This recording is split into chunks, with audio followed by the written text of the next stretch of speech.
Our next speaker is Dr. Kevin Yuen. He's a neuroendocrinologist and medical director of the Barrow Neuroendocrinology Clinic here in Phoenix, Arizona.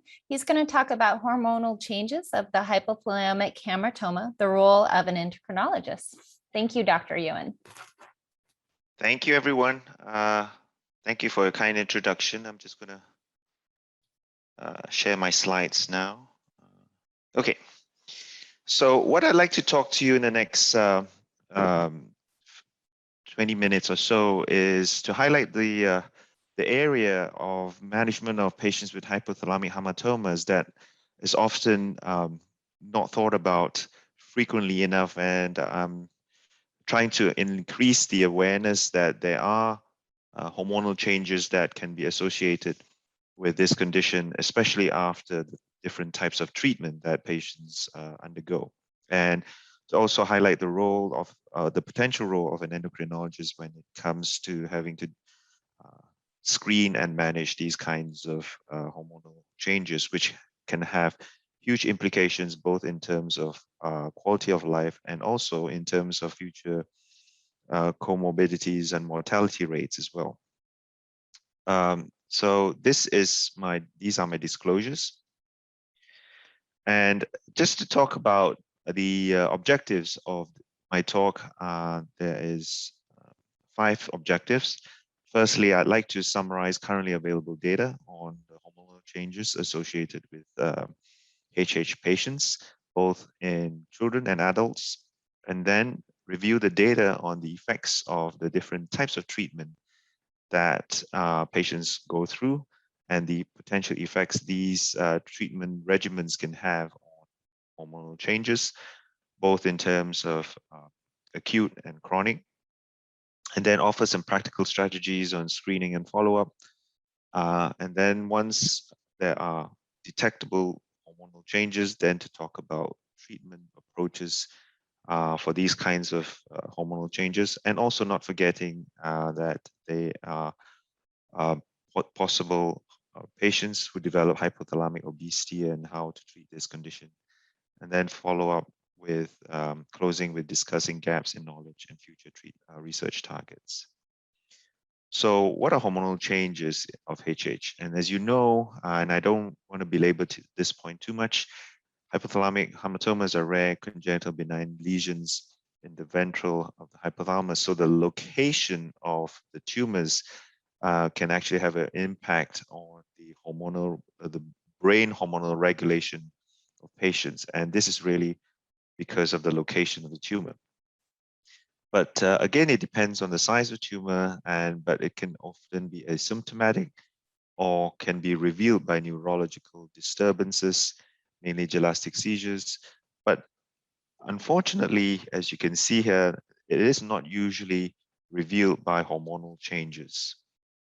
Perhaps the most common hormonal changes that you can see is central precocious puberty, referred to as CPP. Often occurs in about 30 to 80% of patients in a study published in 2003. But again, if you look at that percentage, you'll see that there's a wide range between 30 to 80%. And this is because of the way CPP is diagnosed, the timing, and also the types of patients and the different types of treatments that patients go through. As you all know, surgery with or without radiation, and the different types of surgery and different types of radiation, there's also improvement in radiation techniques now that are now increasingly employed to treat patients who have hard to treat epilepsy. But unfortunately, it also does increase the risk of inducing hormonal deficiencies or hypopituitarism, and also because of the fact that it can affect the function of the hypothalamus, can induce obesity as well in some patients. The CPP and epilepsy can frequently coexist, and in fact, up to almost half of the patients undergoing surgery for epilepsy can demonstrate CPP, and this is from a study that was published almost 15 years ago now. So what exactly is CPP? Again, it really, as I had alluded to earlier, it really is related to the fact that these tumors are located in the hypothalamus, and again, depending on the size, more likely to occur with larger tumors and with the attachment to the tuberous cinereum of the hypothalamus. The average age of presentation in females is about 2.5 years, in males about 3.7 years. And about 30%, about a third of 30% chance of having hypothalamic hamartomas in a young child can present with CPP. Males are often diagnosed later than females, and if left untreated, you can see that the signs of early puberty and final adult height is reduced. So the patients can actually grow very quickly, and early puberty can occur, but then final height is often reduced, which means that patients can often present with shorter than their peers. How does one diagnose this condition? Is often presents to pediatric colleagues. You have increased in the blood of luteinizing hormone, follicle stimulating hormone, and sometimes testosterone in males and estradiol in females. Occasionally there may be imaging that is needed in order to confirm the diagnosis, and treatment is really in the form of a gonadotropin releasing hormone agonist, or very rarely surgery is needed. This is a slide showing what we think it may be the mechanism of action of CPP. And as you can see here, that this is on your right-hand side is a H&E stain of a hypothalamic hamartoma tissue resected from a patient with no prior history of gamma knife radiation, demonstrating moderate cellularity with small neurons and glia.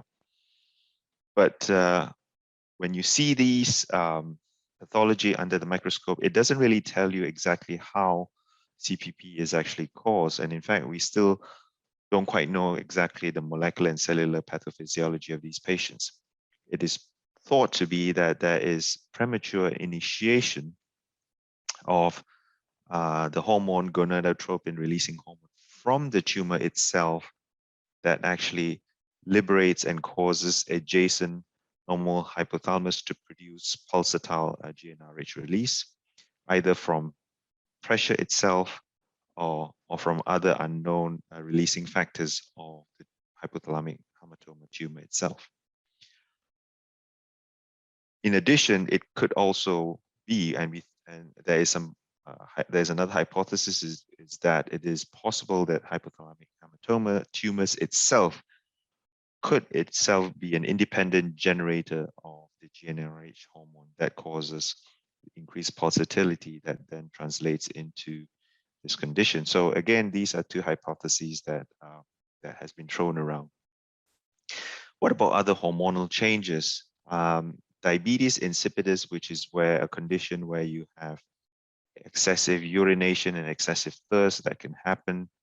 It can be an acute presentation and typically tends to occur after surgery.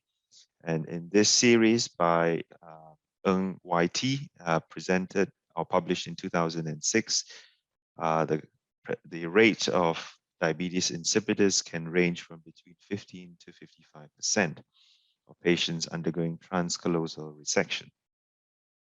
What about growth hormone deficiency? Again, as you know, because growth hormone is controlled by growth hormone releasing hormone that is derived from the hypothalamus.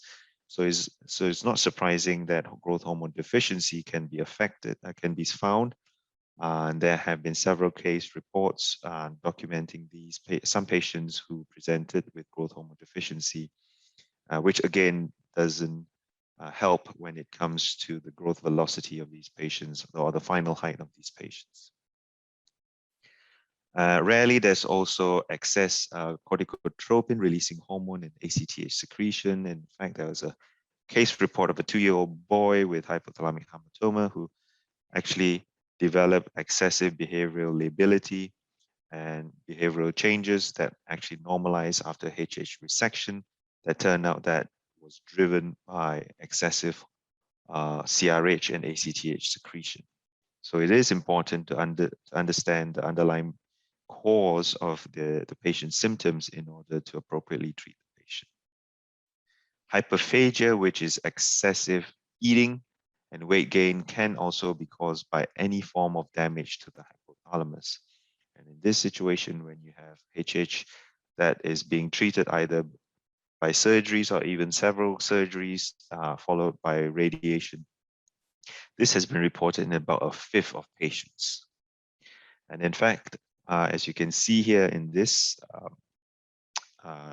figure, these are data from our center in Phoenix, where we looked at different types of hormones that have been seen in patients with HH. So there was a total of 123 patients.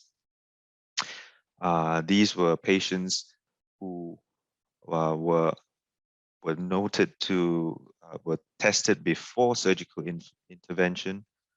These were treatment-resistant patients with epilepsy, and you can see by far the most common hormonal change is CPP. But again, you can also not forget, it's important not to forget that there are also other hormonal deficiencies that can present itself. There's 2.4% of patients that presented with low thyroid, hypothyroidism, about 1% of patients with growth hormone deficiency, about 1% with low thyroid and also adrenal insufficiency, and about 1% of patients who present with severe hypopituitarism, which means that all the pituitary hormones are deficient in these patients. So this is a slide. Bear with me for a second. It's kind of complicated, but the reason I included this slide is really to explain to you that how energy balance is controlled by the brain. And what it does is that it receives and integrates signals from, as with food intake, environment, and physical activity.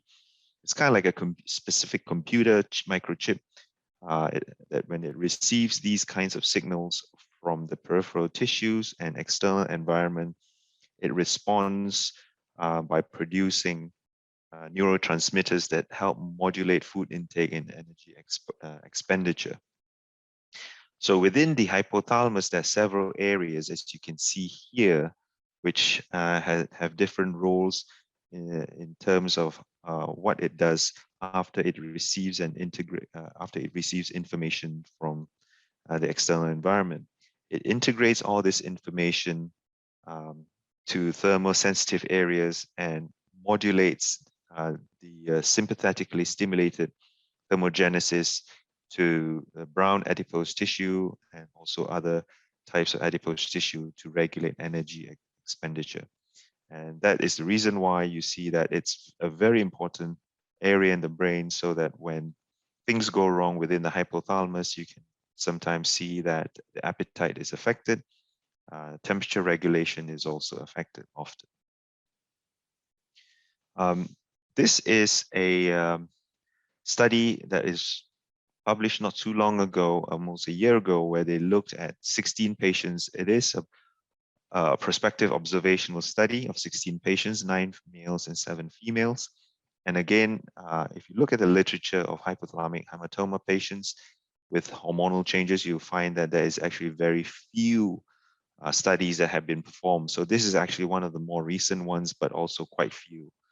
And what they found was that post-operatively, meaning after surgery in these patients, 4 patients actually developed diabetes insipidus, which is about a quarter, of which 2 recovered and 2 developed permanent diabetes insipidus that actually requires treatment.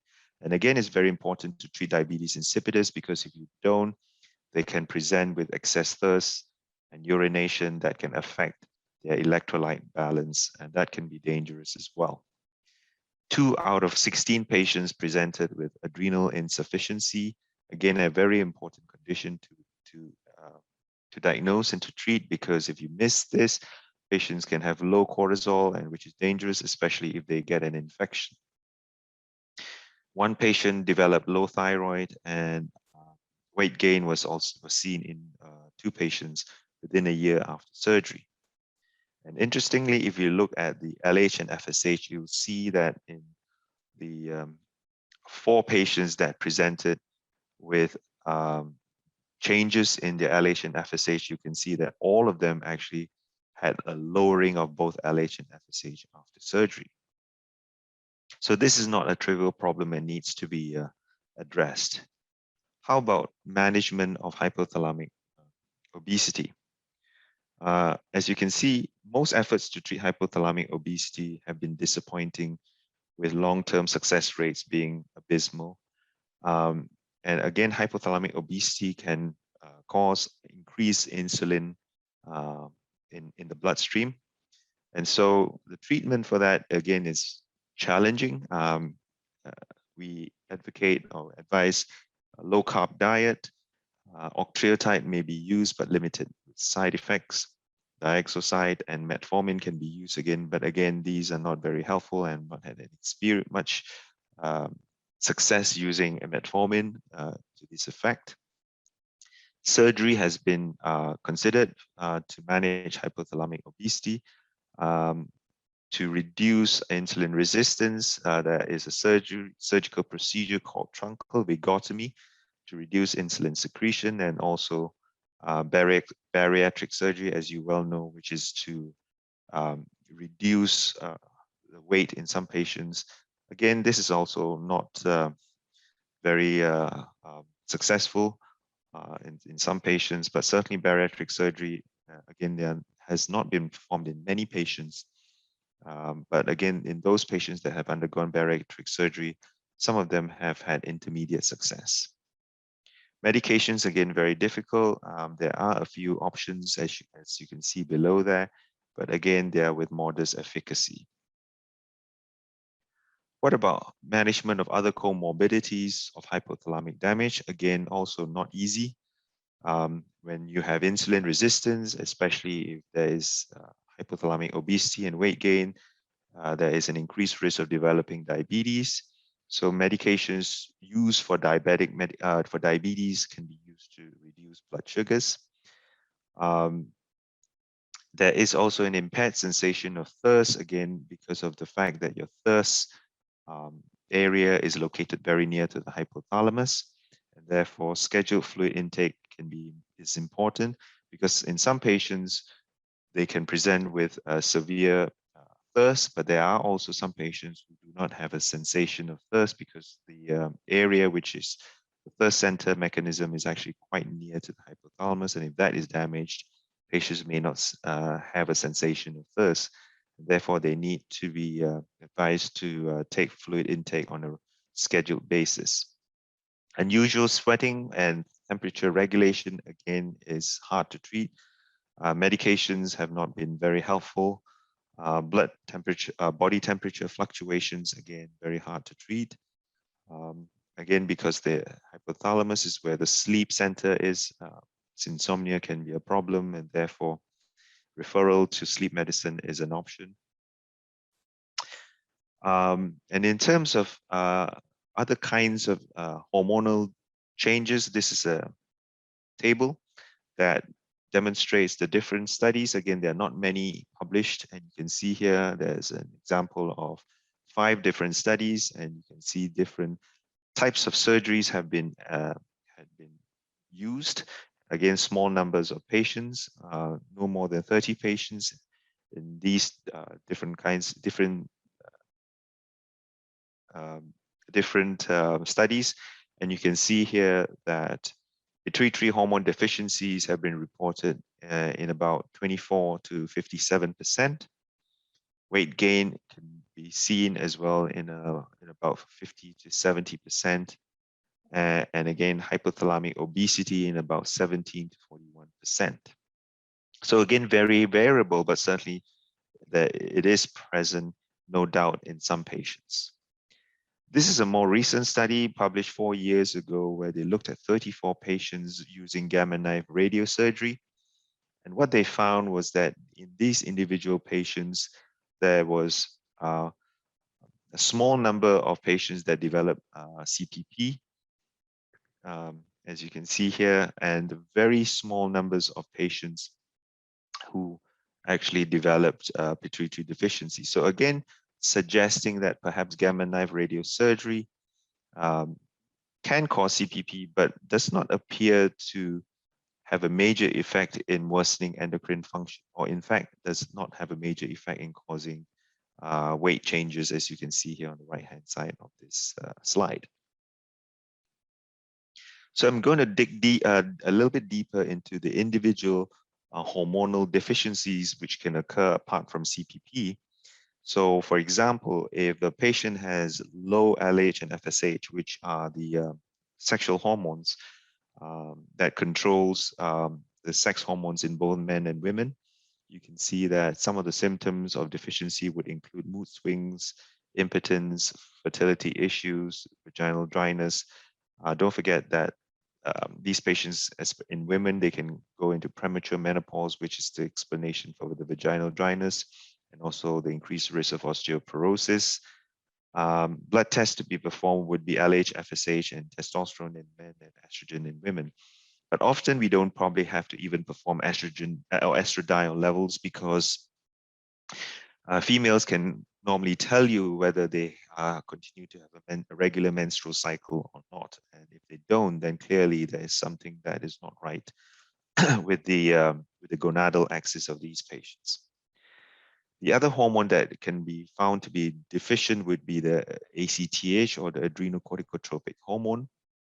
So patients can present, so if they have ACTH deficiency, but no hypothalamic effects or major hypothalamic problems, sometimes they can present with weight loss instead of weight gain, nausea, low sodium hypoglycemia, which is low blood sugars, low blood pressure, and fatigue. And often, in order to diagnose this condition, a blood test or cortisol stimulation test would be required. For thyroid deficiency, again, fatigue, constipation, cold intolerance can be found, and thyroid hormone levels need to be tested. And we typically recommend baseline, meaning before any surgical procedure is done, and every 6 to 12 monthly intervals for at least 2 years after surgery and radiation. Prolactin is not much, it doesn't play a major role. It is a hormone that regulates breast milk after pregnancy. So typically in men, there's really no major role. And certainly there are no major signs and symptoms of prolactin deficiency. Growth hormone, patients can present with short stature or fatigue, weight gain. And certainly, again, blood testing needs to be performed, specifically IGF-1 and growth hormone stimulation tests. If patients present with diabetes insipidus, again, the excessive thirst and urination, this is a very important condition not to be missed, because it can be potentially life-threatening, especially if the electrolytes, the sodium levels are low, and they need to be diagnosed and treated appropriately. And again, these hormones need to be tested before and 6 to 12 months intervals after, for at least 2 years after surgery or radiation. Other kinds of tests include the glucose, lipids, calcium, again, because of the bone effects, and bone density scan to avoid or to test for osteoporosis. Treatment for hormonal changes, essentially, as you can see here, replacement of hormones, which could be hydrocortisone or prednisone or dexamethasone. Very important to stress that patients need to be taught how to stress dose, especially during this time, because if you have, if a patient has low cortisol and if they get an infection, it is potentially life-threatening. And especially with COVID around now, we want to make sure that patients who are on steroids need to know when and how to stress dose. Obviously, it's important not to overdose yourself, and to know when to reduce the dose when the infection or the illness resolves. For low thyroid, again, thyroxine should be administered, but it is important not to be administered until after steroid hormone replacement has been given, if in a patient with adrenal insufficiency, because if you give thyroid hormones before you give cortisol, you can actually induce adrenal crisis. Patients with low gonadal function in men who are not interested, or in males who are not interested in fertility, testosterone can be given. But if they are, then they may need to see a reproductive endocrinologist for the possibility of starting Clomid or HCG infections. In women who are not menstruate, young women especially who are not menstruating and who are not desiring fertility, again, the birth control pill can be considered.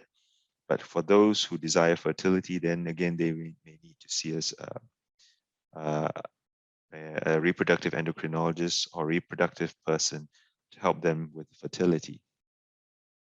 Growth hormone is a very important aspect as well, especially if they have growth hormone deficiency. Again, there are several types of growth hormone here, and they are given daily in the form of an injection that the patient administers himself or herself.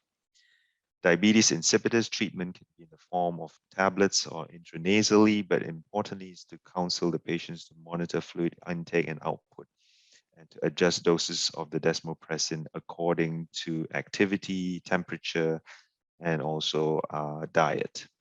Important is to make sure that patients do not develop very low sodium or very high sodium levels, because that can also cause seizures. So take-home messages. CPP is definitely the most common endocrine comorbidity. However, with the advent of advances in different types of surgery and radiation, they both carry different types of risks of inducing hypopituitarism and hypothalamic damage, but unfortunately, the hypothalamic damage is not common. CPP can also occur after gamma knife radiation, but again, fortunately not common. And for endocrine, especially hormonal deficiencies, these are typically rarer when patients undergo gamma knife radiation.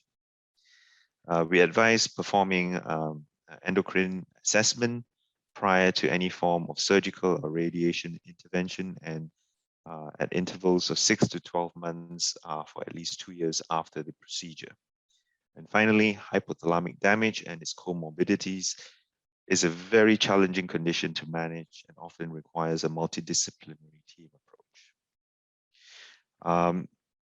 There are still many questions, no doubt, about how to understand the hormonal changes associated with HH patients, such as, what is the true mechanism of CPP, and how do we better understand hypothalamic obesity and how do we treat them?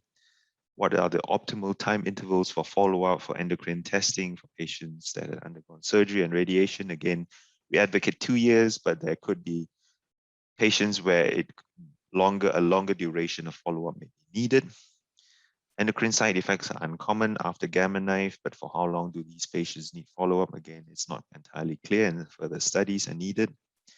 And can long-term hormone replacement therapy improve the overall quality of life and reduce the future mortality rates in these patients? Again, we don't know. Again, certainly long-term studies are needed to answer these questions. So with that, I thank you for your attention. I'm happy to answer any questions that may arise. Thank you, Dr. Yuen. We sincerely appreciate you helping us understand both the significant comorbidities that you described that can occur both pre and post treatment, specifically surgery. We have quite a few questions and we have about 10 minutes. So thank you for being on time because we can get to most of our questions. First of all, the question is, what kind of experience should our endocrinologist have in order to properly diagnose the complex issues associated with HH and pituitary issues? Yeah, I mean, these HH patients, as you know, they're not common. But I think the important thing is to have a low index of suspicion. And if a patient has been diagnosed and confirmed to have the diagnosis of HH, I think the important thing is for endocrinologists is to be involved. And I think we kind of rely on the referral of our pediatric and adult neurologists, especially as these patients typically tend to present to neurology for their seizures, but certainly to get endocrinologists to be involved early and then to, as I had alluded to in my talk, monitor and screen these patients for the different types of hormones before any surgical or radiation procedures are undertaken, and then perhaps follow them up for at least 2 years, if not longer. Again, we don't know, but we currently advocate 2 years. Perfect. Another question is, are there any late onset endocrine issues you're seeing in adults with HH? They are not common, but again, the index of suspicion has to be there, especially for those kinds of patients who have undergone radiation. Again, there are new techniques in radiation now, so we don't quite know. So I think the short answer is to be cognizant that there could be long-term endocrine deficiencies, and that's the reason why I specifically mentioned that maybe 2 years might not be enough, especially things like growth hormone deficiency, gonadal deficiencies. They can actually present beyond 2 years after these procedures. So I think it's important that these patients need to be followed up for that matter as well. Okay. Next question is, can endocrine issues arise from the constant seizing or electrical activity in the hypothalamus? The short answer is it's not the cause. The endocrine issues are not typically the cause of seizures. However, if the patient has an endocrine issue, for example, if they have diabetes insipidus, for example, and if they have abnormal electrolytes like very low sodium or very high sodium levels, these can actually precipitate seizures. So endocrine issues itself does not cause the seizures, but the consequences of the endocrine issues that affect the electrolyte disturbances that can actually contribute to the seizures, if that makes sense. Hopefully. Yes, that's, thank you very much. And finally, we have, what role does cortisol play, and what testing should we push for if we suspect that may be a factor? Cortisol is a very important hormone. It is typically, patients sometimes tell me it's their life juice. It regulates many things. It regulates blood sugars. It has an impact on the bones, on muscle and fat. And also, very importantly, it works hand in hand with the immune system. So especially if patients are ill, have an infection, or required to undergo emergency surgery for that matter, our bodies normally produce increased amounts of cortisol to help fight or help the body deal with these kinds of stresses. So it is important not to miss cortisol deficiency in these patients, because if they have an event such as an illness or a surgery or emergency surgery, they need to be given extra doses of cortisol in order to help the patient deal with these stresses, because there are occasions, not commonly, fortunately, where cortisol deficiency was not diagnosed and patients can develop adrenal crisis, and mortality rates can be high when adrenal crisis occurs. So we want to avoid that as much as possible. And as you pointed out, obviously with COVID in our midst, that is absolutely a concern for adrenal insufficiency. Yeah, absolutely. I mean, COVID is we're learning new things about COVID now every day. And COVID is a very different infection compared to the normal flu, because COVID, as we know, not only can increase your immune system, we call it activate your immune system to attack your own body. And that's how some people die from COVID, is you have an autoimmune reaction because of COVID. And in fact, you probably heard that some patients are actually given high doses of steroids to treat the autoimmune damage that COVID causes. So if you have cortisol deficiency, the timing of giving steroids is crucial, and also the timing of when to drop the dose and when to stop the steroids is also crucial for such patients. Okay, one more, and it's a kind of a multi-part, so I'll break it up a little bit.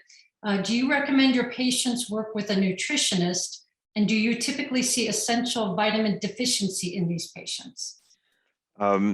So to work with a nutritionist, I think that's always very helpful, especially if the patient has problems with appetite and problems with weight. Definitely, I think that is a major plus, because don't forget that these patients are also at risk of developing future diabetes as well, especially when they get older and their weight is hard to come off. So a nutrition is definitely, if you can find nutritionists to work with, I think it is definitely a plus. Vitamin deficiency can occur even in the general population as well. Even for us, we live in Arizona as well. We have a lot of sun. We still find that there's a good number of patients who develop vitamin D deficiency.